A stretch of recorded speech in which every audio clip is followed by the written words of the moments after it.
Electro Demon. Hello, I'm Dr. Over the past 6 years, Monarch has made technological advances as chronon particles. No. On July 4, 2010, unique temporal anomalies began to occur where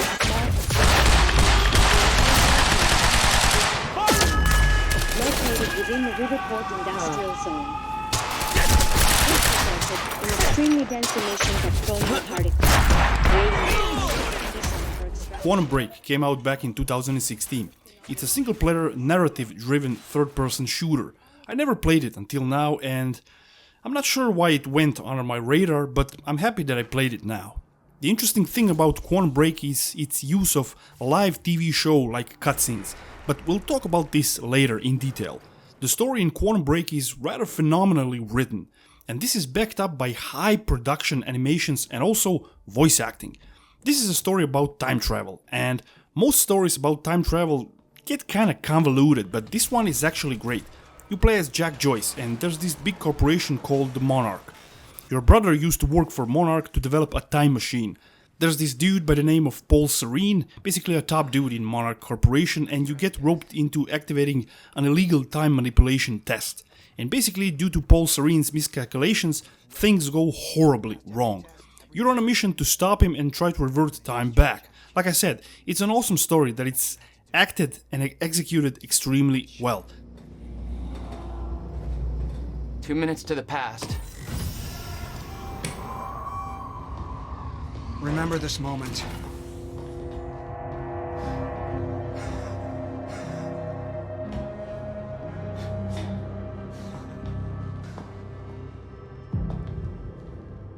The gameplay is also really good in Quantum Break. This is a third-person shooter basically in where you have time travel abilities. Your first ability is Time Vision, which grants you vision to see enemies and items of all sorts. Then there is Time Stop, where you shoot out a bubble and in that bubble the time stops. You can then shoot in that bubble and once time goes back to normal, all those bullets you fired end up at the enemy's face at the same time. Pretty cool. And if you hold to charge it, it's like a bomb made out of time itself. It causes damage to lower tier enemies and causes them to levitate. Then you have Time Rush, which allows you to rush or basically teleport to a short distance. You can trigger a slow-mo effect after performing a time rush to get advantage on the enemy. This is the power I used the most. It's effective when surrounded by enemies, and also the slow-mo focus effect after it is really useful. There's also a defensive ability in the form of Shield. You press a button and you're in a time bubble and bullets can't reach you.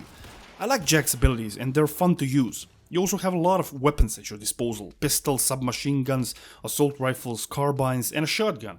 They're fun to use and the combat has a nice flow to it.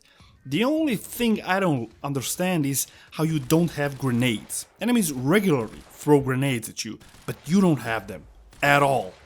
And they would be pretty useful.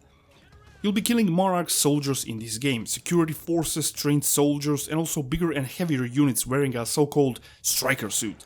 Shotgunners take a shitload of bullets to take down. These are heavier units with a lot of armor and a shotgun. Sometimes they'll carry a heavy gun instead of the shotgun. They can be a pain to deal with, but in combination with your powers and guns, it's fun to battle these dudes.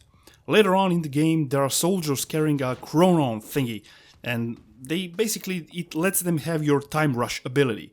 These dudes are fun to deal with.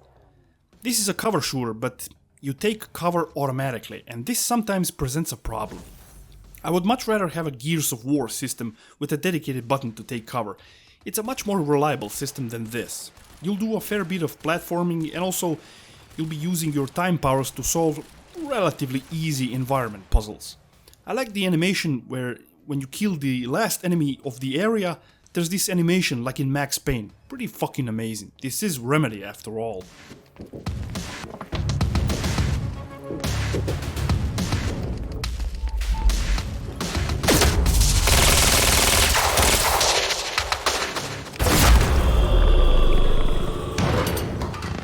I forgot to mention the upgrades in this game, yeah.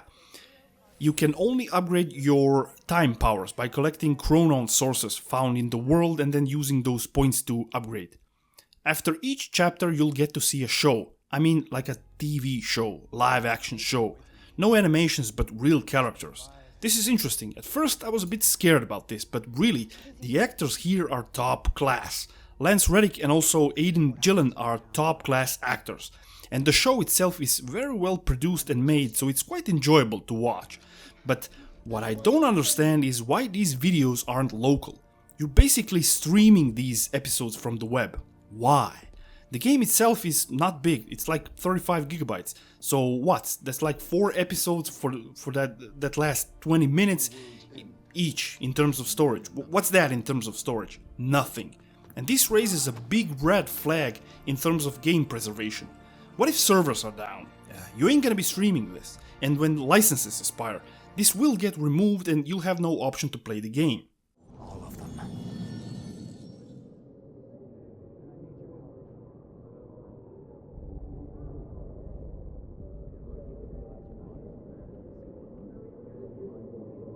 Sir? Thank you. I'll be right down. Dismissed. Yes, sir.